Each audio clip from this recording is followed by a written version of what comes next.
What is up, guys and gals? It's me, Thomas Fan01 here, and today we're back again for another Transformers review. Today we're taking a look at Transformers War for Cybertron Kingdom Leader Class Megatron. Now, when this character had first come out, I was a little skeptical about getting this character because I did not like the way that the dinosaur was represented at first. But then after a while, it kind of grew on me, and I was just like, you know what? I can go along with this. This is fine. And you know, there is one thing that I will point out when we get into the robot mode. But for now, let's take a good look at this character. So let's come and look at the character. He's got the big red eyes right there on the face, like he did in the show. The legs, just as an FYI, they can go backwards and forwards, and there's actually some really cool engineering in there that I'll show you guys later. And the tail does move. You can move the tail to smack something in both directions. You can do that if you want. But me personally, I just kind of like to keep it a little more flush against the dinosaur or the T-Rex, just to kind of even some stuff out a bit there. So anyhow, all right. Now let's go in for a comparison here. Here he is with the other giant dinosaur that's totally not a T-Rex either, which is kind of funny in a way. But there he is next to Grimlock. Now it's a nice comparison going on there. As you can see, Grimlock is obviously going to be taller, but Megatron here is the representation of the real animal. Grimlock is the representation of the robotic animal. Here's another character voiced by David Kaye. Coincidentally, it's another Megatron. Wouldn't you know it? And the review for this will be coming out soon. I promise. I really do promise. I've just been really busy, anyhow. But here's another voice of David Kaye.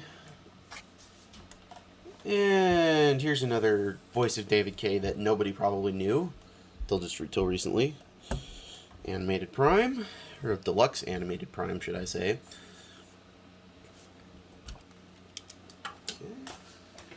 Okay. And now we'll get into some actual Beast Wars comparisons here. So, here he is next to Thrilling 30's Waspinator.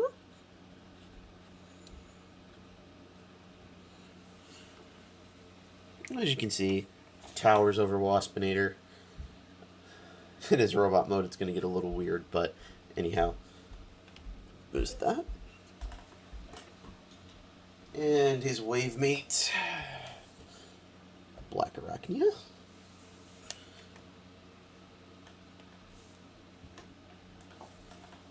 And for the final comparison, here he is next to another wave mate of his, Rat Trap. I have Primal, but I don't feel like reviewing him right now because I've got enough characters as is. So, now, in terms of the packaging, here it is. And as you can see, it's a huge box. Like, we're not talking small box, we're talking a decent sized box here. And in terms of it, inside, what you can do, they've been doing this with a lot of the Kingdom line lately, is they've been doing this whole Teletran 1 background theme going on there. I like it. I just don't think it belongs there. But, anyhow. And, of course, you get the instructions and the other thing. Sorry about that. Another thing you get inside the box is the collector's card.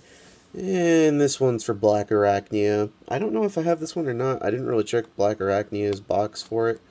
And underneath, wouldn't you know it, you got another Black Arachnia. But, hold on. We gotta take a look back at that again. That, my friends... No, that's not the Transmittal 2 Black Arachnia, but it shows her as a Maximal instead of a Predacon this time, so that's pretty nice. Because in her box, she is a Predacon. So,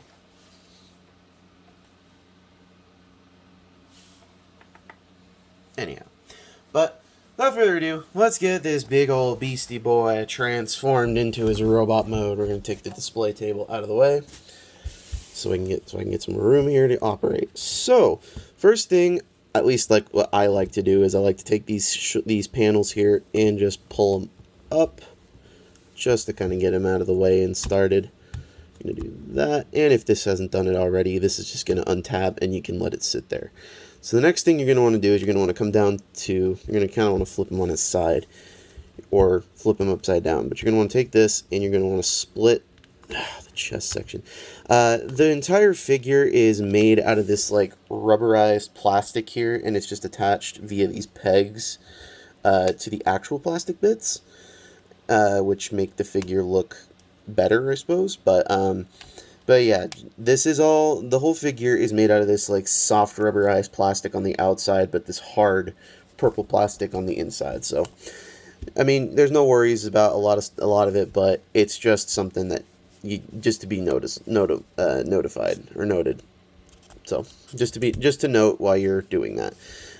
And before we pull that up and accordion it, we're going to want to take these arms, bring these little dino arms, bring them up till they hit this piece here. And then you're going to want to then, of course, take this piece here. And then you're going to want to make sure these pieces are sprung down. These are for dino mode mostly, right here. These are mostly for dino mode. But they're not exactly the worst thing in the world. So, and then you just got to wait for that to come fold all the way down. Like so. Sorry. And then you're going to want to kind of detach this peg here, goes into those slots. Let me see if I can show that. Yeah, this peg here, this little peg here, that goes into that slot, and the dynamo tail touched the camera. So anyhow, then you're going to want to flip out the head. Kind of just do it this way, but it's a little difficult. Then you're going to want to take the legs, kind of bring them down. Let's get these legs finished off. So we'll take these, we'll accordion them outwards, bring them inwards, and kind of, let me see if I get this on camera, shift it all in, and then push it together, and then you have a leg all done. Next one is exactly the same. Just do that. And then for the piece de resistance, we take the waist or the top section of the dinosaur or of Megatron himself and collapse that down on that joint. And we're on the home stretch. So then what you're going to want to do is you're going to want to take these back pieces here. I should have done this to the beginning, but you're going to want to rotate these towards the back. Rotate these down a bit so that way there's no problems. And then this kind of collapses into the backpack a bit here. Let's do this on this side here as well. So, there we go. Yeah. And so then that way, this is actually a pretty cool little thing of engineering they did here. I like how they did this. Okay, so if you look at this, you'll see it's slanted. It makes room for the little springy bits in Dino mode. That I thought was pretty clever. And we're on the home stretch. Like, almost. Almost on the home stretch. Make sure all this stuff is done. Or, no, we're almost on the home stretch. If you haven't done so already, take these little pieces here and just pull them out. Rotate them up. Comes out with his side guns. Do the same thing on the other side. Rotate it. This one here on my copy is just a little loose when it rotates. Then we're going to do an arm. Just pretty much bring the dino head down. And there you go. That's an arm. Then what you're going to want to do is you're going to want to let's come to the tail. You're going to want to take these pieces here, pull them out, and flip them out like so. Here, let me see if I can do this on the other side as well. So then, yep, pull this out. Kind of make sure this stays flush with the dino flesh.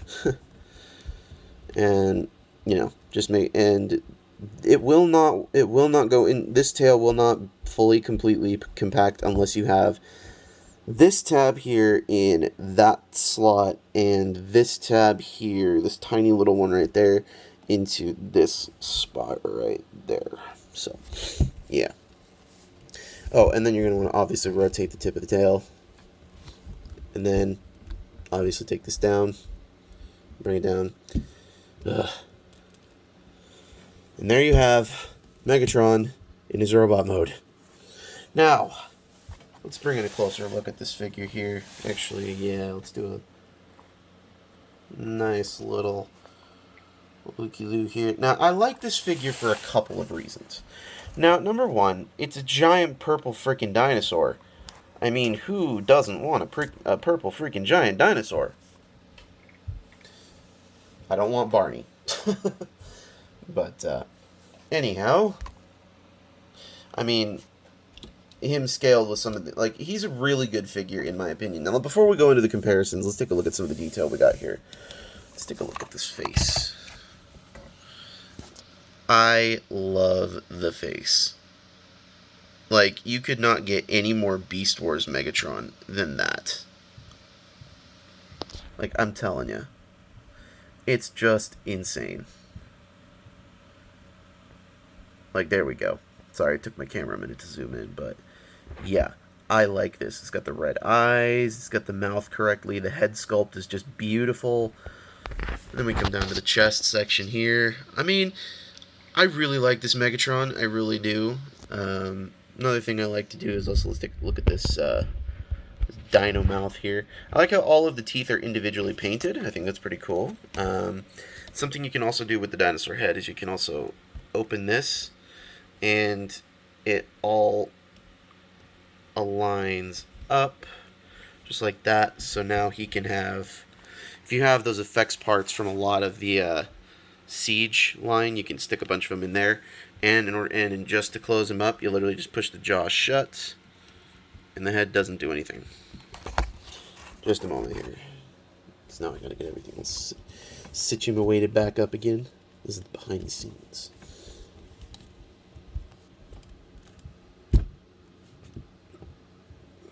There we go. But that's pretty much it for the Megs right now. I mean, I really like this figure. I think it's really cool. I think there's a ton of stuff. There's a ton of playability with it. And he does have the effects points somewhere on here. I can't exactly remember. I mean, other than the dino hand, or other than the dinosaur cannon, I don't really think there's very many bloosh points or effects parts.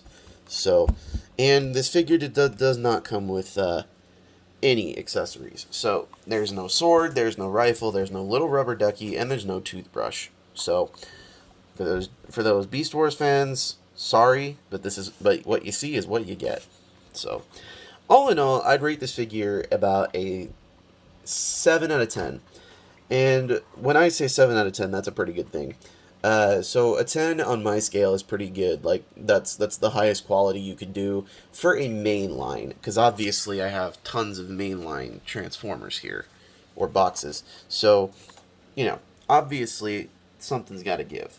But you know, I must say this. I rate this a 7 out of 10, and 9 out of 10 is okay. Is like pretty darn good. An 8 out of 10 is you're starting to go back a little bit. A 7 is like, okay, it's good, but would I recommend it? You know, but would I recommend you absolutely have this character? No. If anything less than a 5 is, it just shouldn't exist. So, but anyhow, this figure, I put this figure at about a 7 out of 10. So I mean, I would recommend it because, number one, it's a Beast Wars fan's dream right there. Second of all, I do recommend it because it's just a really, it's a unique figure. And before I forget, during the transformation, I feel like this is a splice, like this character here. The way that the legs and the crotch are engineered, and the chest and the head, I really feel like those, I feel like all of that came from Studio Series Grimlock. Yeah, Studio Series Grimlock. I feel like that was a mixture of Studio Series Grimlock and the Masterpiece version of the figure, in some form. Anyway, tell me down in the comments below about what you think, they stole some engineering from. I personally feel like they stole a lot of engineering from stuff. But anyhow, thanks for watching. This is Thomas Channel One saying don't forget to subscribe for more content. Don't forget to leave a like on this video. Don't forget to hit that notification bell as well. And don't forget to check out Bravely GG, iStar 552, and Take Along Productions, as I know they do a lot of cool stuff. And this is Thomas Channel One saying don't forget to keep playing with them trains. And them correction, not playing with them trains, because this ain't no train. Don't forget to keep playing with your toys. Goodbye.